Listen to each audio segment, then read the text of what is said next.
नमस्कार दोस्तों, आज हम आपको भगवान गणेश की एक ऐसी पावन कथा सुनाने जा रहे हैं जो हमें बताएगी कि आखिर क्यों उन्हें विघ्नहर्ता, प्रथम पूज्य और बुद्धि के देवता कहा जाता है। यह कहानी सिर्फ एक कथा नहीं है, यह हमें जीवन जीने की सही दिशा भी दिखाती है।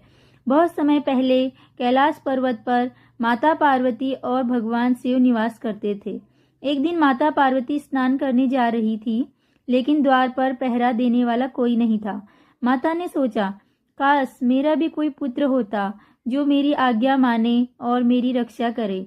उन्होंने अपने शरीर के उपटन से एक बालक की आकृति बनाई और उसमें प्राण फूंक दिए। वह बालक जीवित हो उठा। माता पार्वती ने उससे कहा, तुम मेरे पुत्र हो, जब तक मैं स्नान कर रही हूँ किसी को अंदर मत आने देना। वह बालक बहुत आज्ञाकारी था और पूरी निष्ठा से द्वार पर खड़ा हो गया। कुछ समय बाद भगवान शिव वहां पहुंचे। उन्होंने द्वार पर उस बालक को खड़ा देखा और अंदर जाने लगे, लेकिन उस बालक ने रास्ता रोक दिया और बोला, माँ ने आज्ञा दी है, कोई अंदर नहीं जा सकता।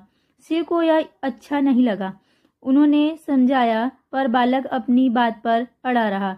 क्रोधित होकर शिवजी ने अपने त्रिशूल से उसका सर काट दिया। जब माता पार्वती बाहर आई और यह दृश्य देखा तो वो बहुत दुखी हुई। उन्होंने रोते हुए कहा, ये मेरा पुत्र था, इसे आपने क्यों मार दिया?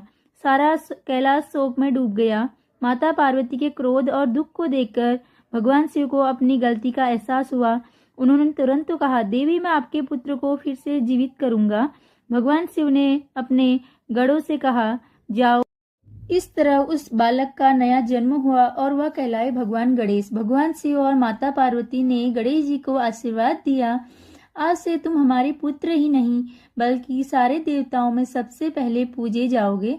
तभी से गणेश जी कहलाए प्रथम पूज्य। यह भी कहा गया है कि कोई भी शुभ कार्य, कोई भी पूजा, कोई भी यज्ञ गणेश जी की पूजा के बिना पूरा नहीं होता है। दोस्तों, गणेश जी का हर अंग हमें कुछ सिखाता है। बड़ा सिर, बड़ी सोच और बुद्धि का प्रतीक। बड़े कान, ज्यादा सुनो, कम बोलो। छोटा मुंह, सोच समझ कर बोलो।